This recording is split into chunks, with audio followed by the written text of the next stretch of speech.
Mürgistuskahtluse korral püütakse alati välja selgitada võimalik allaneelatud ravimi annus. Esmalt selgitatakse välja ravimipakendile märgitud koguannus. Kui pakendi soetamise aeg on teada, püüa selgeks teha sellest seni kasutatud tablettide arv. Näiteks kui ravim oli igapäevaseks võtmiseks, arvuta tablettide võtmise sageduse ja senise ravi pikkuse järgi kasutatud tablettide arv. Seejärel tasub üle vaadata kannatanu lähiümbrus. Kuna pakendiga tutvumise ajal võis näiteks laps poetada tablette ka vaibale, vaiba alla, tugitoolile, patjade alla. Püüa need kõik üles leida, ent ära kuluta selleks ülemäära aega.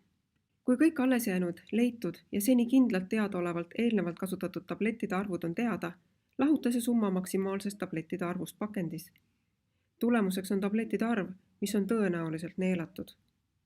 Aeg on võimaliku neelatud ravimikoguse teadasaamisel oluline vihje. Kui laps oli järelevalveta vaid minuti jooksul, siis on suurema hulga ravimite neelamine võimatu. Üldiselt ei püüa väiksed lapsed ravimeid tahtlikult süüa.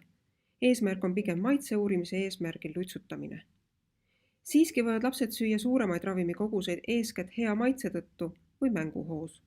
Näiteks arsti mängimise ajal annab vanem õde nooremale ravimeid. Mürgistusinfoliin 16662 nõustab erinevate mürgistusriskide korral ning annab esmaabisoovitusi ööpäevaringselt kõikidel nädalapäevadel.